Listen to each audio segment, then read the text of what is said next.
सरस्वती शिक्षा समिति पाली द्वारा संचालित ऑनलाइन शिक्षण सत्र 2020-21 में आप सभी भैया बहनों का पुनः हार्दिक स्वागत एवं अभिनंदन है। कक्षा सप्तमी के गणित विषय के दूसरे अध्याय भिन्न एवं दशमलव संख्याएं, इनका अध्ययन हम पिछले 3 भागों से करते आ रहे हैं।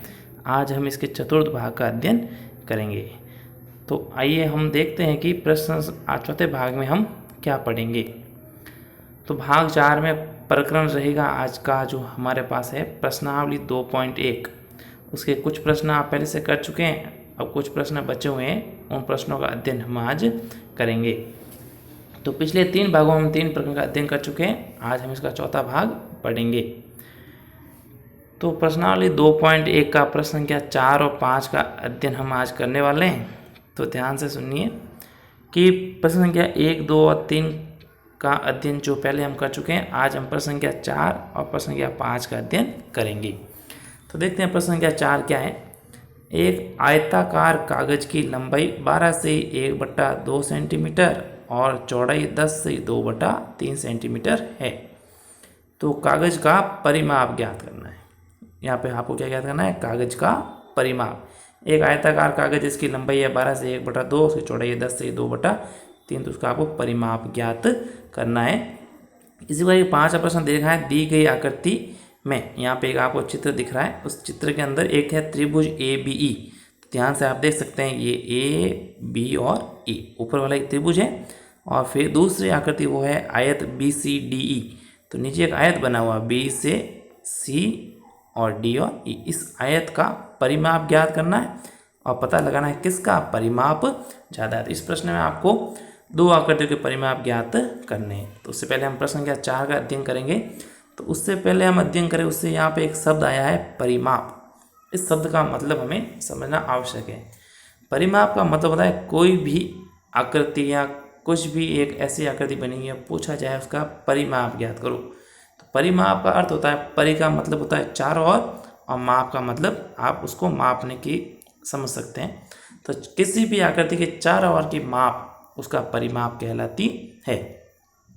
जैसे आपके पास में कोई एक खेत है, तो उस खेत का परिमाप ज्ञात करो, तो उसका मतलब होता है कि उसकी लंबाई, चौड़ाई, उन सब का चारों ओर से योग उसका परिमाप कहलाता है।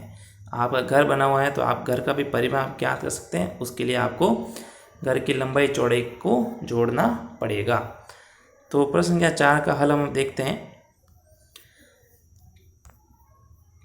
प्रश्न संख्या 4 में आपको आयत का परिमाप क्या था, इसलिए आपको आयत की लंबाई दे रखी है 12 से 1/2, आयत की चौड़ाई दे रखी है 10 से 2/3 सेंटीमीटर। यहाँ पे एक चित्र के द्वारा भी आपको समझाया गया है। उसकी लंबाई है 12 से 1/2, चौड़ाई है 10 से 2/3। तो आयत का परिमाप ज्ञात करना है। तो आयत का परिमाप ज्ञात करने का आपको सूत्र पहले से पता होगा, लेकिन यहाँ पे लिखा हुआ है तो ध्यान से समझिए। आयत का परिमाप का सूत्र होता है 2 × लंबाई प्लस चौड़ाई। ध्यान सुनिए, आपको याद रखना है आयत का परिमाप 2 × लंबाई प्लस चौड़ाई, ये इसका सूत्र होता है। तब आपको इस सूत्र के अंदर लंबाई और चौड़ाई के मान रखने हैं और इसको हल करते हुए जाना है। तो वापस बराबर नीचे बराबर लगाना है। 2 है तो 2, इंटू है तो इंटू। लंबाई की जगह आएगा 12 से 1/2 और चौड़ाई की जगह लिखना है 10 से 2/3, क्योंकि लंबाई तो हमें दे रखी है 12 से 1/2 और चौड़ाई दे रखी है 10 से 2/3। अब यहाँ पे आपके पास भिन्नों वाली जोड़ है जो आप पहले कर चुके हैं, तो इसको आप आसानी से आप कर सकते हैं। इस 2 को अंतिम तक यूं का यूं रखना है, पहले कोष्टक वाली समस्या को हल करना है। तो भिन्नों वाली जोड़ यहाँ पे दे रखी है, तो यहाँ पे 12 से 1/2 को सरल भिन्न में बदलना है। तो 12 को 2 से गुणा करने पे 24 और उसमें ये ऊपर वाला 1 जोड़ने पर 25, तो 25/2। इसी प्रकार 10 को 3 से गुणा करने पे 30, 30 में 2 जोड़ने पर 32/3। अब मिश्र भिन्न को हमने सरल भिन्न में बदला है। अब नीचे वाली दोनों हर, उनका एलसीएम लेना है। तो 2 और 3 का एलसीएम आप आसानी से ज्ञात कर सकते हैं। इसका एलसीएम आता है 6। फिर वापस अगला काम, 2 का हमने भाग दिया 6 में 3 बार, 3 को इस 25 से गुणा करने पर 75। फिर 3 का भाग दिया हमने 6 में 2 बार, 2 को 32 से गुणा करने पर 64। फिर इनके बीच प्लस का निशान है, अतः हम इन दोनों को जोड़ देंगे। जोड़ने पर आए 139 और बट्टे में 6 ऐसे के ऐसे।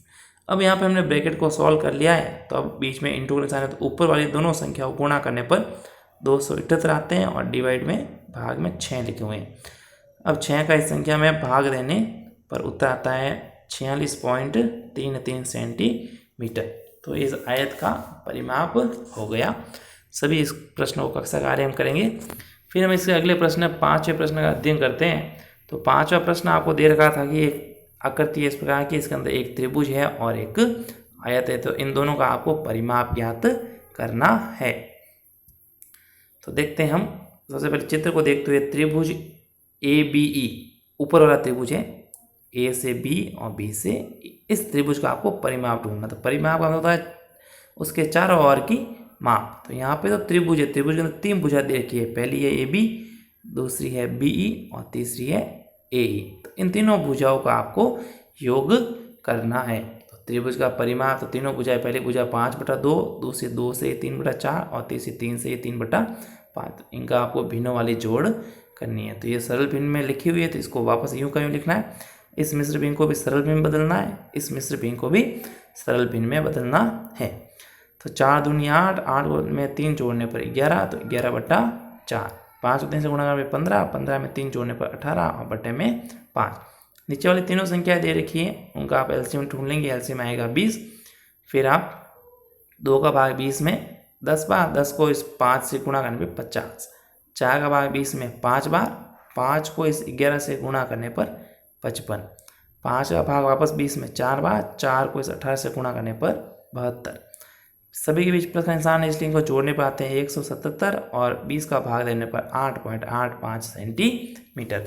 तो ये हमने त्रिभुज का क्षेत्रफल ढूंढा है। अब आपको इस आयत त्रिभुज का परिमाप ढूंढा है, अब आपको आयत का भी परिमाप ढूंढना है।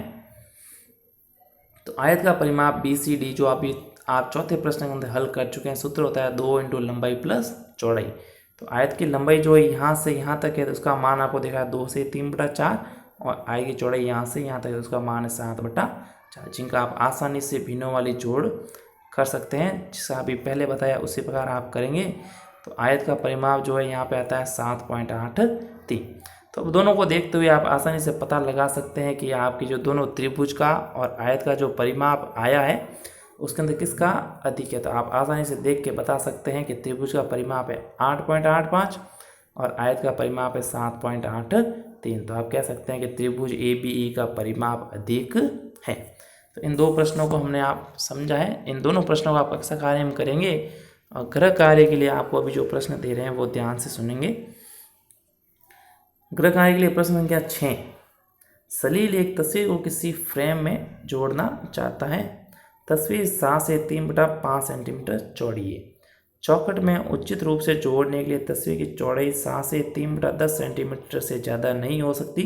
तो पूछा है तस्वीर की कितनी काट छाँट करनी चाहिए। तो ध्यान से समझेंगे। आपके पास एक तस्वीर है, उस तस्वीर को किसी फ्रेम में लगाना है। तस्वीर थोड़ी बड़ी है, फ्रेम थोड़ी छोटी है। तो तस्वीर बड़ी है तो वो फ्रेम के अंदर आएगी नहीं, इसलिए उस तस्वीर को काटना पड़ेगा। तो कितना काटा जाए, तो उसको काटने के लिए इसमें से इसको आपको घटाना है। तो घटाने पे आपको पता चल जाएगा कि तस्वीर कितनी काट छाँट करनी है। तो इस प्रश्न में आपको घटाना है इस भिन्न में से इस भिन्न को। फिर अगला प्रश्न गृह कार्य में 7वां और 8वां भी आपको गृह कार्य में करना है। 7वां दे रखा है रितु ने एक सेब का 3/5 भाग खाया और सेब उसके भाई सोमू ने खाया। सेब का कितना भाग सोमू ने खाया, किसका हिस्सा ज़्यादा था, कितना ज़्यादा था, उसका पता आपको लगाना है। एक सेब है और एक सेब में से 3 भाग जो रितु ने खाया, तो पीछे बचा जो किसने खाया है, सोमू ने। तो एक में से आपको ये 3/5 घटाना है, तब आपको पता चल जाएगा कि सोमू ने कितना सेब खाया था। इस 8वें प्रश्न में माइकल ने एक तस्वीर में रंग भरने का कार्य 7/12 घंटे में समाप्त किया। वैभव ने उसी तस्वीर में रंग भरने का कार्य 3/4 घंटे में समाप्त किया। तो किसने ज़्यादा कार्य किया, ये कितना ज़्यादा था। तो इसके लिए भी आपको यहाँ पर